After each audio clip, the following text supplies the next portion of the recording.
बात को बता दे कि नाम रख लेने से या हम अपने जीवन में बाइबल पाठ पढ़ने से, चर्च जाने से और या मसीह जीवन में प्रवेश करने से ही मसीह नहीं बनते, लेकिन मसीह के जीवन को और उसकी आज्ञाओं को पूरा करने के द्वारा हम मसीह कहलाते हैं। और आज इस बारे में बताना चाहूंगा कि यीशु का जब जन्म हुआ और यीशु के जन्म में महत्वपूर्ण रोल कुछ किरदारों का था, और सबसे पहला किरदार मरियम का था। क्योंकि अगर मरियम परमेश्वर की आज्ञा का पालन न करती, परमेश्वर स्वर्गदूत की बात को सुनकर परमेश्वर की इच्छा को अपने जीवन में रिसीव ना करती, तो यीशु का जन्म मरियम से हो नहीं सकता था। लेकिन परमेश्वर के संदेश को, परमेश्वर की आज्ञा को जो स्वर्गदूत के द्वारा मरियम के पास आई, मरियम ने बड़ी खुशी के साथ परमेश्वर की आज्ञा को पूरा करते हुए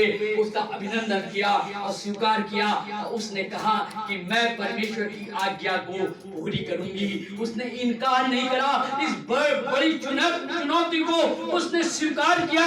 ये संभव नहीं था, उस समय तक संभव नहीं था। जिस समय की ये बात है, 2000 साल पुरानी बात है, उस समय लोगों की मंगनी हो जाने के बाद भी लोग एक दूसरे की शक्ल नहीं देखा करते थे। और बाइबल बताती है कि उस समय एक कुमारी के पास जिस समय ये संदेश आया कि तू जो गर्भवती होगी और एक पुत्र को जनेगी और उसका नाम यीशु रखा जाएगा, इस चुनौती को उसने स्वीकार किया परमेश्वर की आज्ञा को समझ के। कई बार हमारे जिंदगी में हम अपने जीवन में वो चीजों को रिसीव करते हैं जिसमें लाभ और नुकसान को देखते हैं। मरियम ने इस बात की कतई परवाह नहीं करी कि जब मेरे गर्भ आएगा और लोगों को पता चलेगा तो मेरे कुल का क्या होगा, मेरे परिवार का क्या होगा, मेरे लोगों का क्या होगा, मेरे जीवन का क्या होगा, मेरी मंगनी जिससे होने वाली है वो मुझे रखेगा कि नहीं रखेगा।